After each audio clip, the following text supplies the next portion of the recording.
All right, ladies and gentlemen of the YouTube citizens, y'all know who this is. This is your boy Dash True Inferno. And it's another Throwback Tunes on another Thursday, and we are reviewing Harlem World by Mase. Yes, so let's jump straight into it. So this joint came out October 28, 1997, and this album, which is Mase's debut album, by the way, and more than likely his most successful album, came out I already talked about the date, but it was recorded from 96 to 97. It was under Bad Boy Records and Arista Records, and the producers involved were Sean Puppy Combs, aka Puff Daddy, and we ain't gonna get into his $1,000,001 nicknames, and he was the executive producer of this album. The Hitman, including Derek D. Angelette, who was also executive producer, Stevie J. Jordan, Nasheem Merrick, and there was more as well, like Carlos 6 July Brody. And was there any more from the Hitman? That is, no, that's it from the Hitman. Moving on, Jermaine Dupri, yes, that guy. The Neptunes, Dane Grease or Greasy, Mose Rob A. Also, we got T Mix, and I believe that is did I say Carl Chucky? No, I did not. Carl Chucky Thomas, and he's actually from the Hitman as well. How did I miss him? But yeah, now that's everybody. That's all the producers involved with this album. So this album was actually nominated at the 41st Annual Grammy Awards for Best Rap Album. So let me give you guys a little bit of background info regarding this album. So, seen as Puff Daddy's new protege since the passing of Biggie, Mase rose to fame after being a member of Children of the Corn with fellow Harlem rappers Big L, y'all remember him, and of course Cameron. After the death of Bloodshed and the subsequent disbanding of the group, Mase was signed to Bad Boy, catching the public eye when appearing on the track More Money, More Problems from Biggie's 1997 album Life After Death, which I have reviewed. Puff Daddy began to promote Mase as the new premier act of Bad Boy, and within a year had released Harlem World. And it's a successful album spawning successful hits. We'll get to those later. Now, Mase told MTV about his first solo effort, and I quote, "Well, basically what I'm trying to establish is a strong identity and foundation for Mase so a lot of people could know that Mase is his own person and Mase can do other things besides rap and music and things in that nature." So, let me give you guys some charts and things of that nature regarding this album. So, Harlem World was #1 on the Billboard Top 200. It was #1 on the top R&B/hip-hop album charts, and in the Canadian album charts, it was 59th in the mega charts out in the Netherlands, 20th in the Recording Industry Association of New Zealand, you know where that's at, and it was 53rd in the UK album charts. Now it was, check this out, this is his debut album, but the RIAA gave it or certified this as 4 times platinum, and the MC, which stands for Music Canada, certified this as triple platinum. So charts and certifications, yeah, this is a really good album apparently. So with all that out the way, let's now look at the track. So the first track is called Puff's Intro. So yeah, there you go with that. And before I get into that, there's 20 tracks on here, and out of these 20 tracks, 1, 2, 3, 4, 5, 6 of them are skits, meaning 14 are actually songs. So it's one short for me to give you guys a top 5, so I'm gonna have to give you guys a top 3. And there's a theme with these tracks, and I want you to see, I want to see if you can catch it before I reveal what it is. So the second track is called Do You Want to Get, and then there's a $sign, like a legit $sign there, followed by a question mark. That's another theme right there, the question mark. So do you want to get money? Do you want to get dollars? Whatever you want to call it. Featuring Kellis. Track number 3 is called Take What's Yours, featuring DMX. Track number 4 is called Mad Rapper, which is an interlude, aka a skit. Followed by Will They Die, the number 4, and the letter U. Will They Die For You, question mark, featuring Puff Daddy and Lil' Kim. Track number 6 is called Looking At Me, one of the 3 singles, and actually y'all should know that one, featuring Puff Daddy. Track number 7 is called White Girl Interlude, and again that's another skit, followed by Love You, again the letter U, Love You So, featuring Billy Lawrence. Are y'all catching the theme here? Track number 9 is called The Play Array, featuring 8 Ball and MJG. Track number 10 is called Hater Interlude, so he has another skit, followed by track number 11, which is called Niggas with a Z, Wanna Act, featuring Busta Rhymes. Track number 12 is another one of his singles called Feel So Good. Again, y'all should know this one, featuring Kelly Price. Next up is the other single called What You Want, featuring Total. And then we got track number 14, which is Phone Conversation Interlude, so he has another skit, followed by Cheat On You, and yes, you guessed it, featuring Lil Cease, Jay-Z, and 112. Yes. The next track, which is weird, I'm not sure you can call this a single, but it got some publicity nevertheless, and it's called 24 Hours, obviously hours abbreviated, 24 Hours to Live, and yes, you guessed it, featuring The Lox, Black Rob, and DMX. Now, here's a little known fact about that list right there, the feature guest rather. It features, and this is in 1997, it features The Lox and DMX. So, during 1997, The Lox were with Bad Boy. But, like 2 years later, The Lox left Bad Boy and went on with Rough Riders, which we know is under DMX. I'm not sure he was like the head or the founder or the creator or the owner of it, whatever, but he was the main guy of Rough Riders, basically, like the main rapper, the main talent of Rough Riders. So I find that to be very interesting that The Lox, who was under Bad Boy, will feature in the same track as DMX. I'm just pointing that out there. Moving on. Track number 17, I Need to Be, and yes, you guessed it, featuring Monifa, how you pronounce that name? Track number 18 is the last skit off this album, Watch Your Back Interlude. Next up is Wanna Hurt Mase? Yes, there's a question mark. There's the third question mark right there in the album. You thought I was gonna say it. No, he actually did a song by himself. And the last song on this album is called Jealous Guy, featuring Puff Daddy and 112. So let me break this down for you guys real quick. There's 20 tracks. Out of those 20, 14 of them are songs. And out of those 14, Mase only did one of them by himself. Yeah, and this is his debut album. Yeah, y'all should know how I feel about that.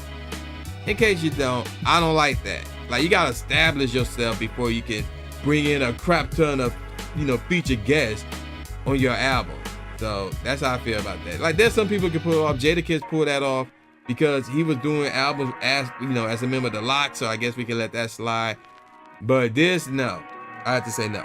All right, let's move on to the first single off this album called Feel So Good, which came out October 14, 1997. And this single was the most successful of the 3 singles released from the album, as it peaked at number 5 on both the Billboard Hot 100 and the Hot R&B/Hip Hop Songs charts, and it was also number 1 on the Hot Rap Singles chart.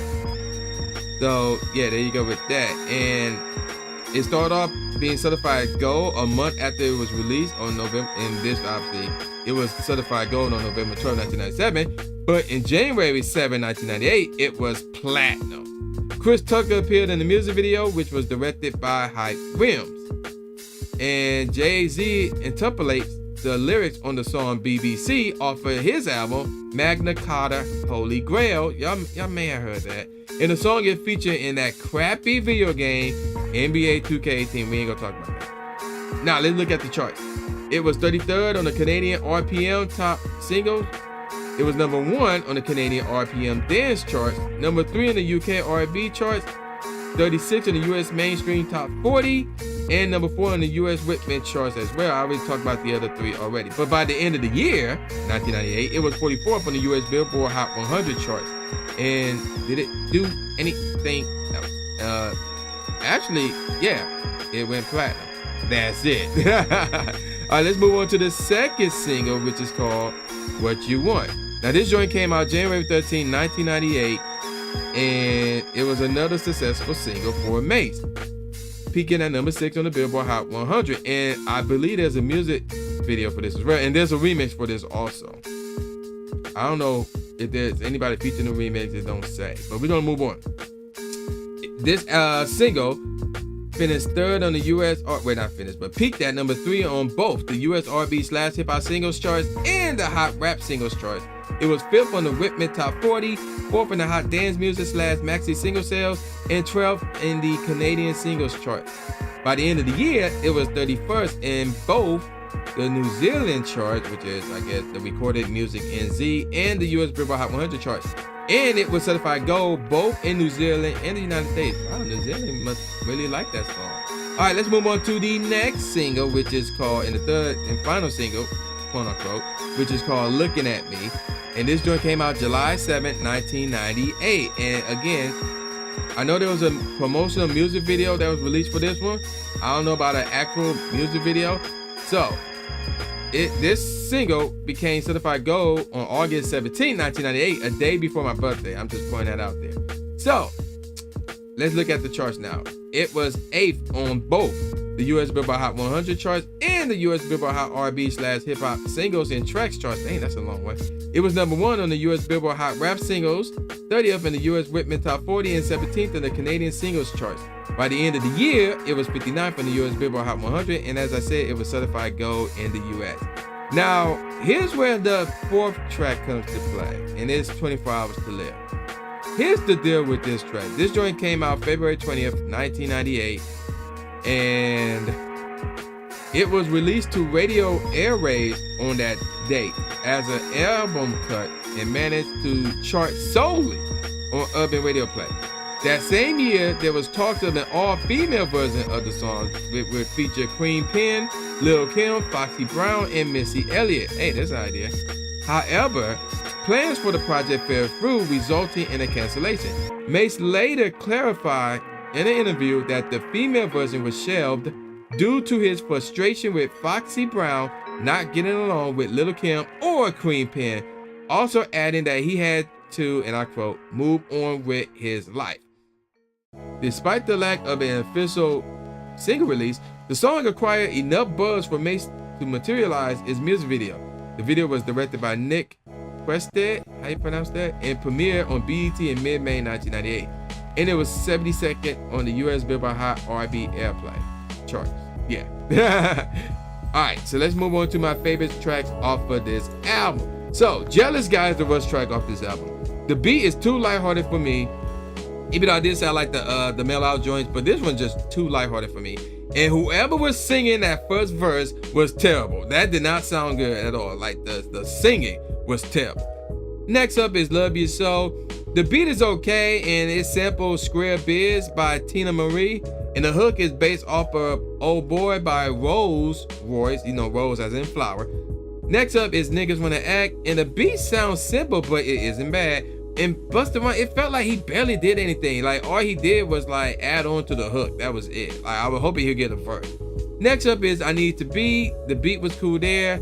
Cheat on You. The beat was cool, and it could have been better if it had a different snare. It would have been high on my list, especially with Jay-Z on that track. But the snare needed to be different.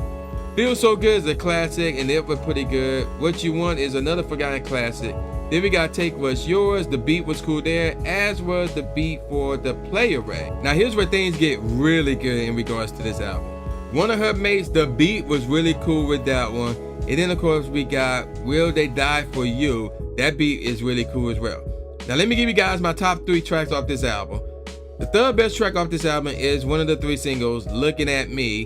That is a forgotten classic. I really like the beat, and actually, that might be my favorite Mase song. I have no clue. Don't quote me on that. I need to listen to more Mase before I can come to that definite conclusion. The second best track off this album is the Iffy single, 24 Hours to Live. The beat is really dope with this one. And even though the beat is really dope, if they would have used a different snare, and obviously a better snare, this would have been the best track off this album. But the snare held it back to number 2. And what was number 1? Do You Want to Get Money? Or Do You Want to Get Dollars? Or Do You Want to Get Cash? Featuring Kellis. That beat is sick as heck, though. I really, really like that track. I really, really like that beat, man. So, yeah. Do You Want to Get Money is the best track off this album. So, let me give you guys the professional ratings. All Music gave it 4 out of 5 stars. Robert Christgau gave it an A-. Entertainment Weekly gave it a B+. LA Times gave it 3.5 out of 4 stars.